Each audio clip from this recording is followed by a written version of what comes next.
She said we have, is anybody abstaining? I'm not getting on Do anything. we have anyone recusing on anything?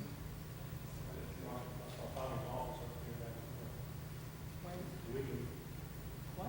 William, which one are you here on? 7. 7?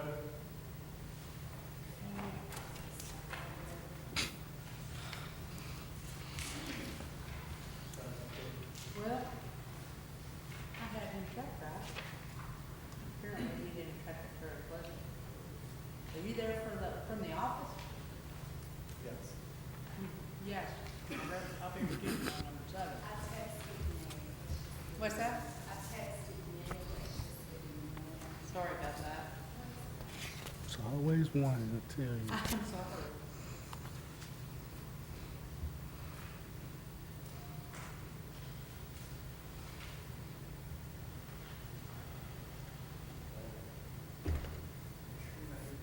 That's on number 7. That's the Oscar Road one. Wait.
Go ahead.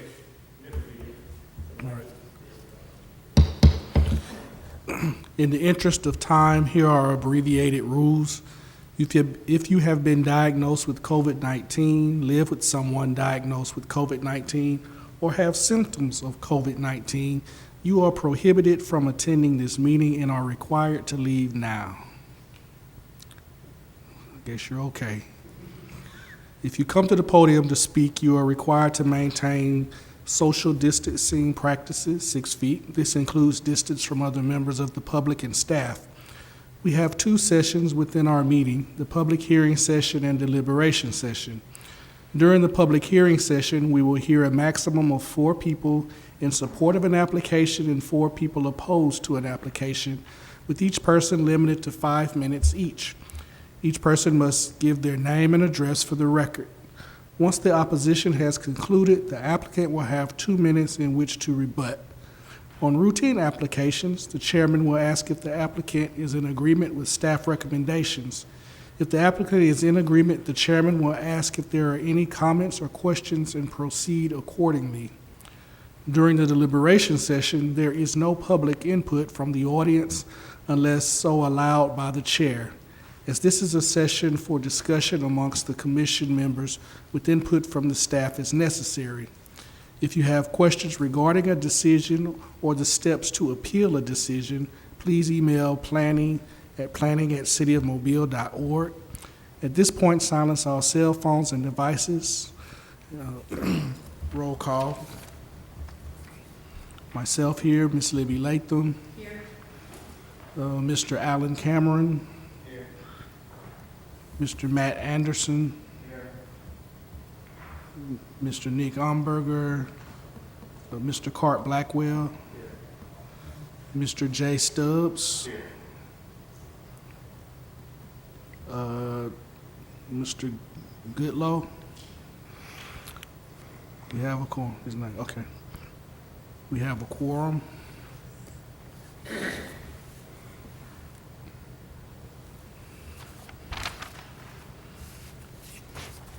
We begin with item number 1, holdovers, 7960 Old Government Street, subdivision and PUD, both parts recommended for tentative approval. Is the applicant present? Are you in agreement with staff recommendations? Yes, sir. Applicant is present and in agreement. Is there anyone else here to speak for this? Anyone here to speak against? Thank you. Item number 2. 55,001 and 5,009 Cottage Hill Road, Cottage Square, PUD, recommended for tentative approval. Is the applicant present? Is he in agreement with staff recommendations? I don't see him. Is there anyone else? Is there anyone here to speak for this? Anyone here to speak against? Thank you. New subdivision applications. Item number 3, 2121 Garman's Lane, Garman's Estate subdivision, recommended for approval. Is the applicant present? Are you in agreement with staff recommendations? Yes. Applicant is present and in agreement. Is there anyone else here to speak for this? Anyone here to speak against? Thank you. Item number 4, 151 North Cedar Street and 554 St. Louis Street, Cedar and Saint subdivision, Phase 2, recommended for approval. Is the Mr. Chairman, the staff in discussion with legal counsel, the application went before the Board of Adjustment at a recent meeting and was approved for the parking lot, which is site plan specific. Therefore, we would recommend the deletion of condition number 1.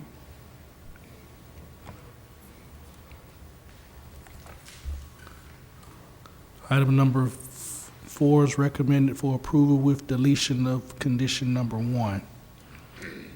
Is the applicant present? Are you in agreement? Applicant is present and in agreement. Is there anyone else here to speak for this? Anyone here to speak against? Thank you. Item number 5, Dalewood and Daleshamp subdivision, addition 2. It's recommended for tentative approval. Is the applicant present? Are you in agreement with staff recommendations? Yes.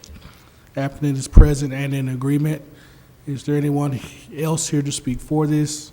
Is there anyone here to speak against? Thank you.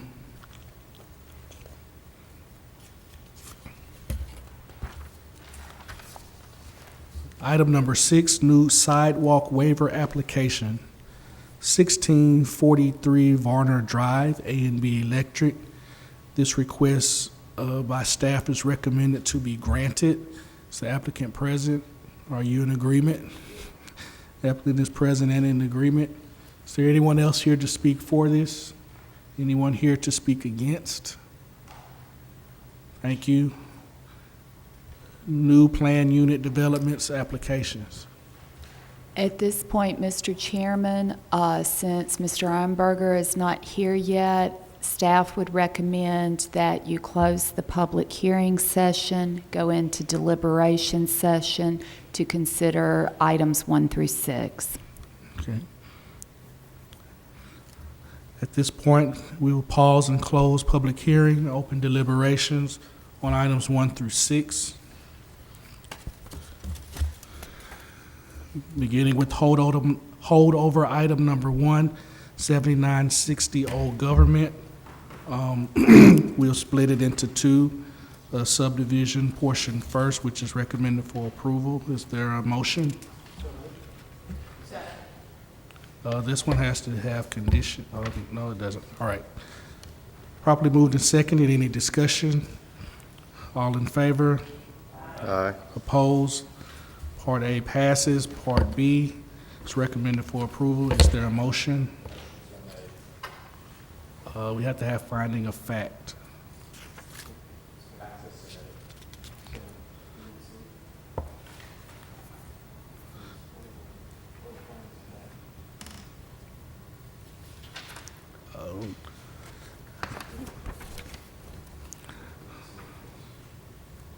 B and C.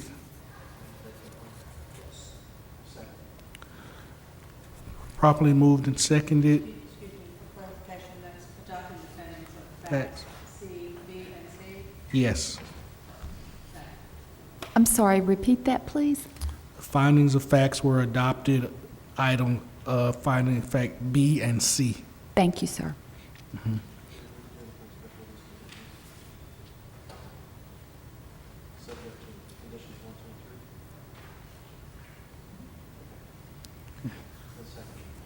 Properly moved and seconded with finding of facts of B and C and subject to approval of conditions 1 through 3. Is there any discussion? All in favor? Aye. Opposed? Item 1B passes.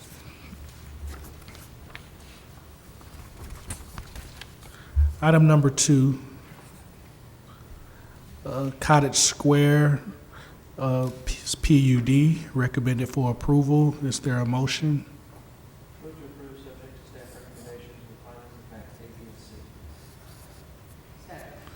Properly moved and seconded. Any discussion? All in favor? Aye. Opposes? Item passes. New subdivision application, 2122 Garman's Lane, Garman's Estate subdivision, recommended for approval. Is there a motion? So moved. Second. Properly moved and seconded. Any discussion? All in favor? Aye. Opposed? Item passes.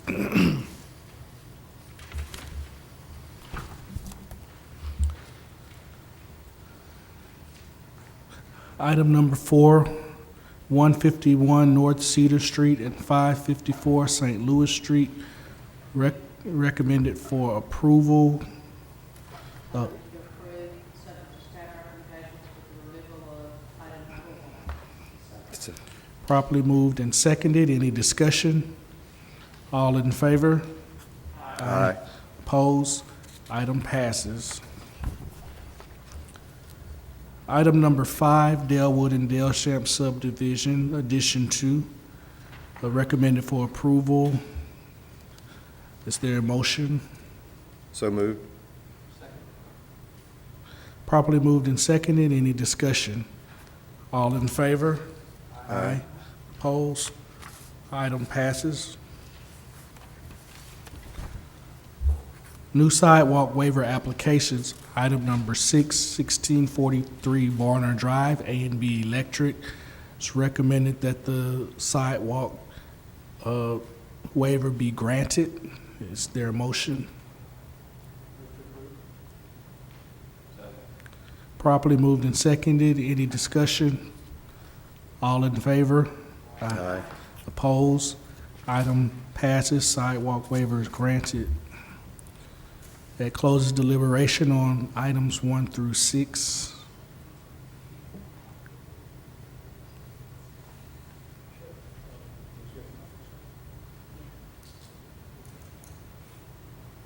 While we're waiting for Nick to come down, I wanted to kind of update y'all on where we are as far as where we're going in the future with meetings. And Shayla can give her comments after I get through if I leave out anything. There've been a lot of conference calls and meetings with the mayor's office, the staff, the legal department over the last week about what we need to do, what we should do.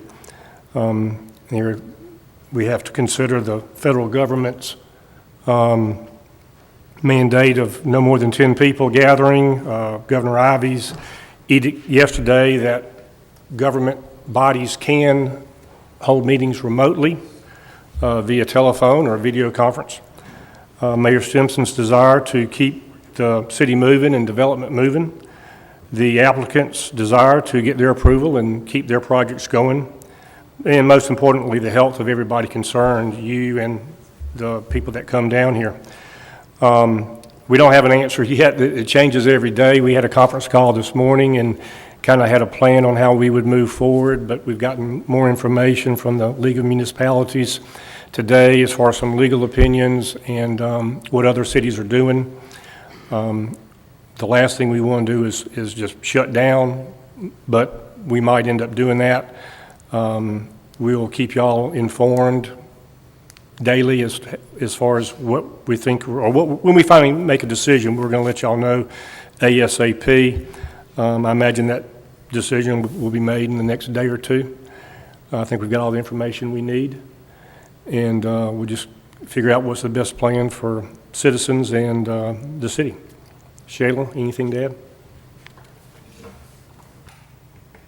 The only thing that I'll add is we're exploring, what technical, logical, software functions we have to explore alternative means of getting feedback, but that's just an evaluation and exploration until we have better legal footing as to what options we can implement. So we remain on hold until we come to a resolution on the legal issues.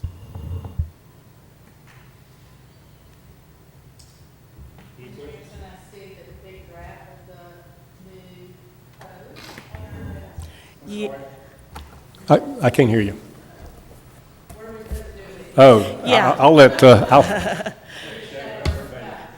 So prior to the circumstances that we were in, or currently in, we were ready to move forward with the draft version 3 public review process. So what you have in front of you is the draft, that draft version 3 that we've been working on for the last many months. It incorporates a lot of citizen feedback and stakeholder input.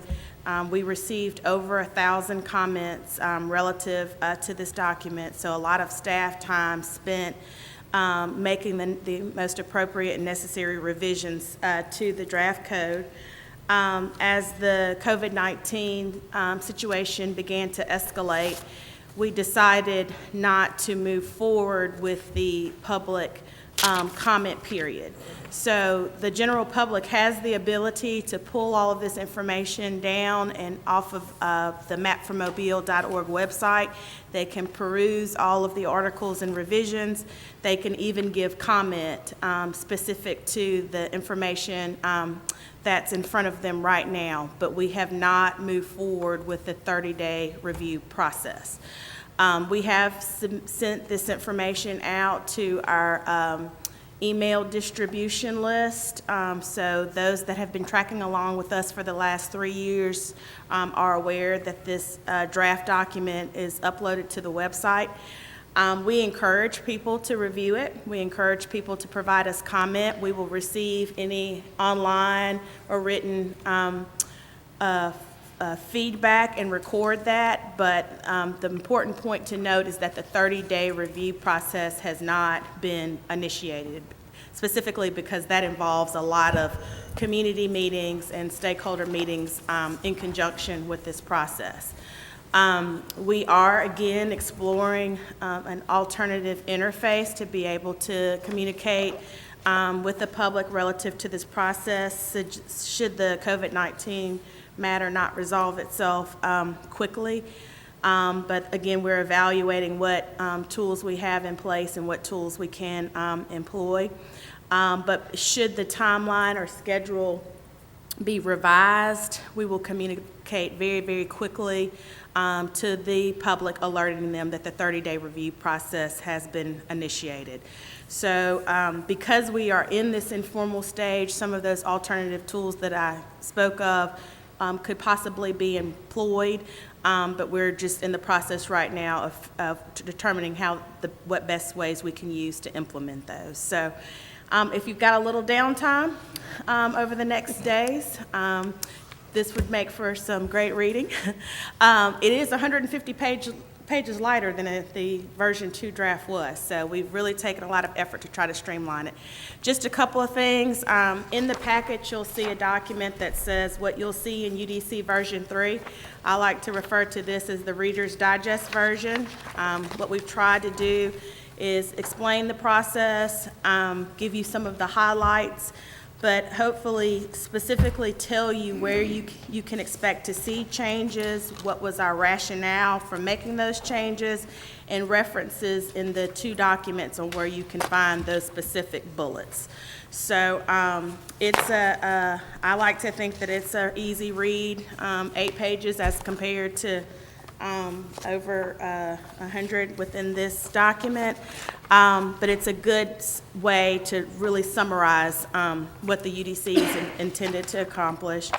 And then lastly, there's an article that was put out by the National Association of Realtors last year that speaks to the value of form-based codes and why they're important for communities. And I would simply say that our UDC is a hybrid code that incorporates form-based codes into it. And so I think this article really summarizes what it means to communities with respect to our regulatory development process. I'm happy to take any questions here or down the road, but we will, when we get back to our schedule, we'll be organizing a business meeting with the Planning Commission so that we can walk you through the document in a step-by-step way. So, any questions? Is there a map? Is there a map on the website? So what would be important to point out with respect to this process is that the proposed zoning districts outlined in version 2, we've stepped away from that. So the current zoning as outlined right now for the city of Mobile, it would be the same zoning that we would utilize in terms of mapping. Already mapped districts would carry over into the UDC with an exception that includes standards, form-based standards in key areas. So if you go to the website and pull up that map, you'll see where those standards will be applied. But your R1, R2, R3, B1, B2, B3, what you've been accustomed to has been transferred into the proposed map draft, so no changes to the zoning districting. So the zoning terminology is the same, but That's the what you're- definition of the terminology has changed? No, the terminology and the definitions are the same. We have not changed those. Some of the uses have been explored and Certain- reevaluated. But certain properties have been changed? No, The zoning classifications, as we know them today, will remain the same. I mean, the biggest complaint I heard from the real estate industry was that with the way this was originally written, they were changing to these new districts nobody's ever heard of. These ladies were smart enough to do away with that and go back to what we have now, R1, B2. What? And man. Oh, man, that's right, Bert. So we have the same nomenclature we have now. The charter permitted uses will be changed to change some of the definition, or how the uses fit into certain categories, I guess is the that's best way to put correct. it. Yeah, we reevaluated the use chart as it relates to the current zoning districts. And you- And made some tweaks, but if your property was B3 prior to the UDC, it will be B3 after the UDC as a recommendation from this body. So we've made no changes to zoning districts. But some of the things that fit into B3 May have been tweaked, yes. that's the only change, right? What big change? That is a big change from draft 2 to draft 3, yes. The biggest problem we've had is, not the biggest, one problem we've had is the charter permitted uses is so outdated that there were some uses that weren't even in there. Hit the button. No button on that. No button on that one?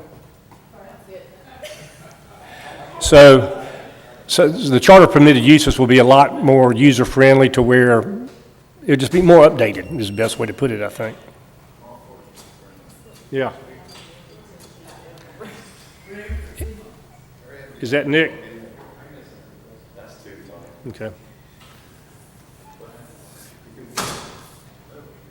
Couldn't get out either.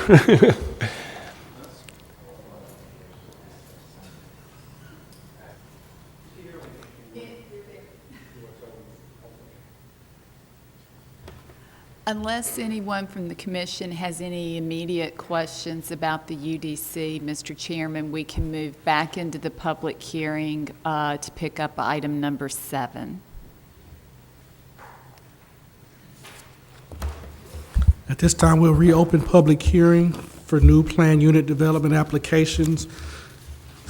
To handle item number 7, 3703 Old Shell Road, BRPC Holdings, LLC. Ms. Latham is recused.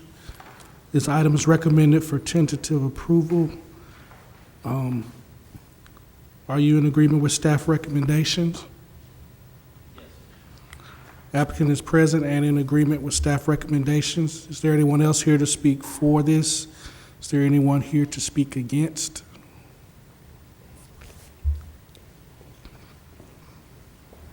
Afternoon, William Latta, 3901 Spring Hill Avenue, Clark Ear Latham. I'm representing the resident at 213 Wacker, which is the property immediately to the south of this development. Due to the recent pandemic, he had assumed that this meeting was going to be canceled and just learned last night that it was not. We are requesting a holdover to give him time to review the development and the site plan. He has several concerns pertaining to lighting, parking, drainage, the dumpster being close to his property, and the driveway that I'm happy to speak more on today, but we are just requesting a holdover and a chance to get a meeting with the developer to discuss some of these things. Okay. Any questions from the commissioners?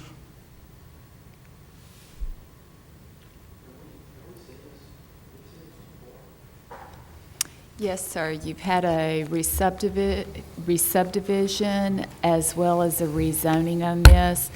There are multiple buildings on the site. There is a historic easement on the site, which brings in the compliance or approval by historic development. I'm going to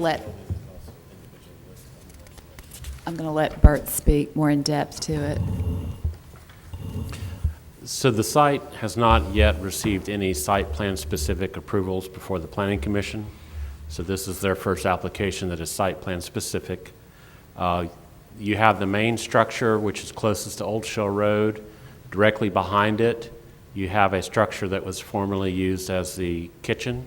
And then this other small structure was a chapel at one point. The applicant is proposing to add 6 to 7 square foot, 100 square foot addition that would be on the west side of the building, and it is set back in such a way that the National Park Service has approved apparently this plan as submitted. This building is individually listed on the National Register of Historic Places, and then the Mobile Historic Development Commission's properties committee owns or controls the facade easement on the building, I believe.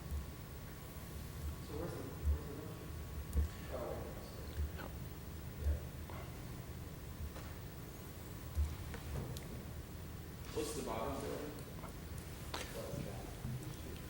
That,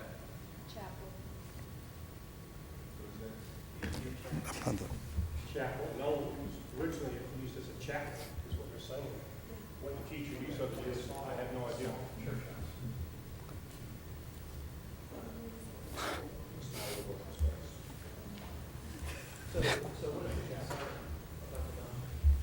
So the dumpster just being so close to his home, worried about the noise and the odor. Also that parking along the southern line, it's actually a couple of feet higher than the grades on his property. So for cars to be parked there, he's concerned about headlights shining directly into his rooms.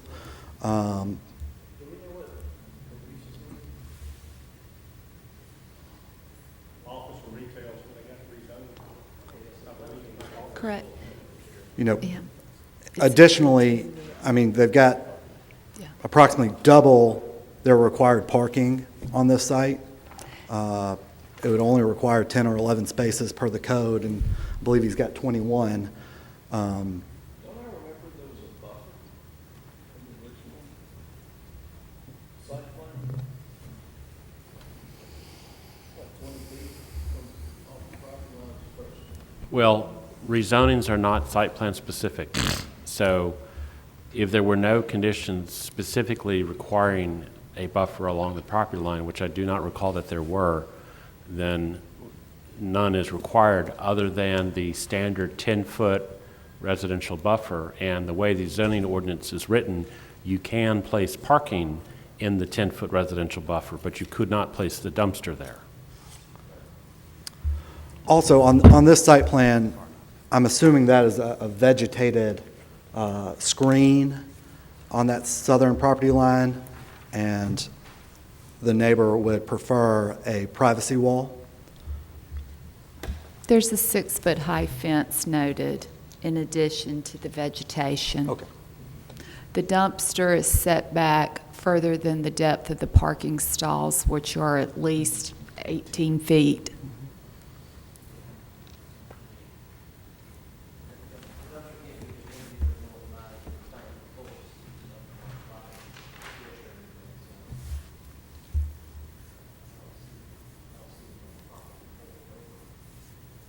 It would just give us time to discuss with the developer and actually review the site plan from someone who's going to be affected by it every day.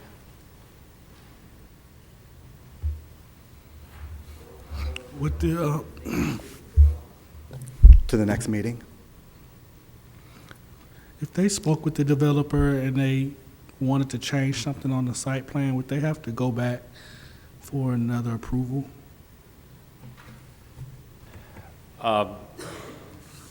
If something were changed by the planning commission to the site plan based on the conversations between the neighbor and the developer, I'm not sure if they would have to go back through the National Park Service review process or not. They may have to, in which case that could take several months. They would have to, best case scenario, that if it's a minor change, the state might not include it, but their offices are closed. If it's a drastic change, they would have to go to the state, then the feds, and then come back.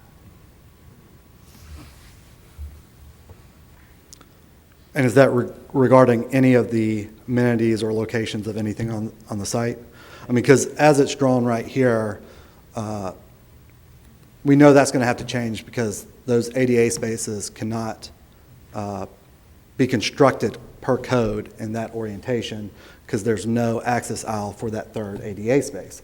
So that's going to have to be changed per federal code.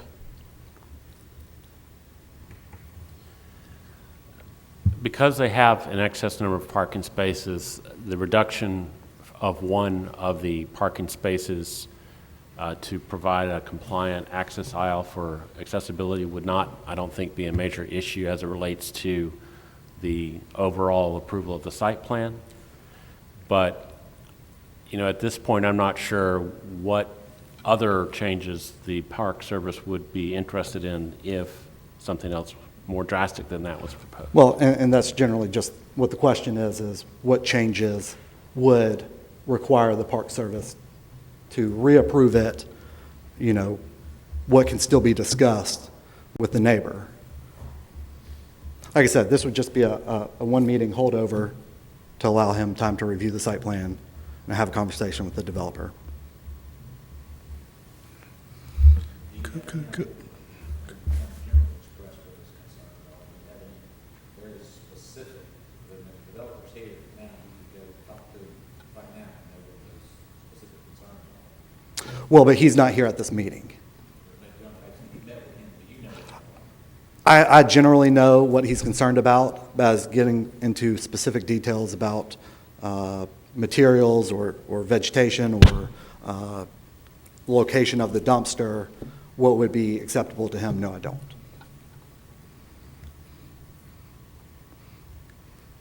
Thank you, sir. Could we hear from the owner?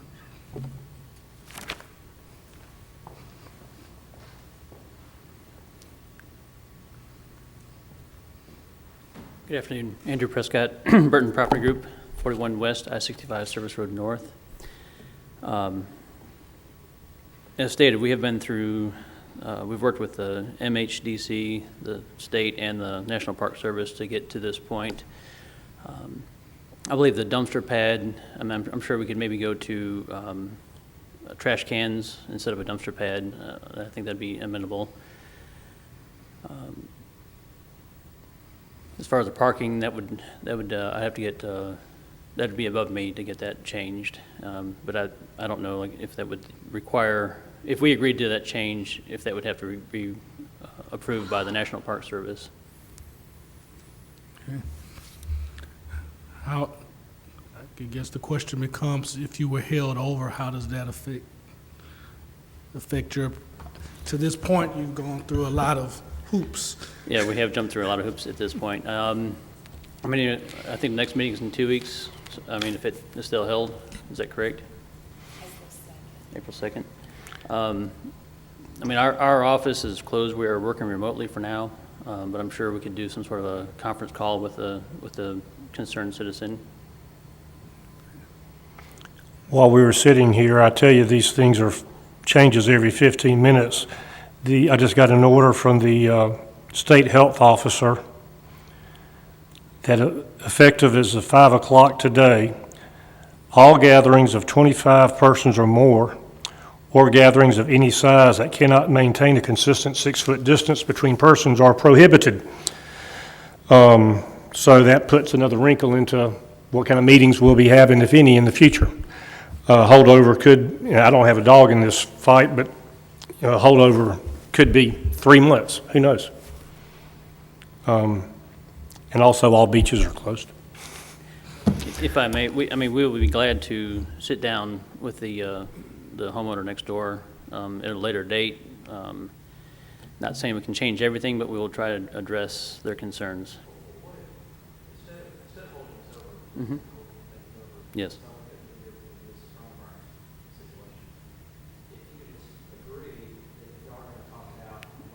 Absolutely. Yes. I would agree to that.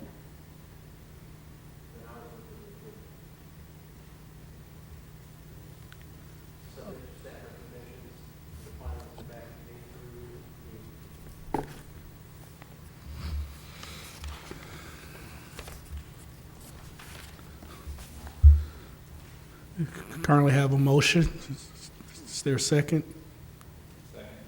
Properly moved and seconded that this be approved with the findings of fact. Any discussion? All in favor? Aye. Against? Passes. Thank you. Is there any other business? Meeting adjourned.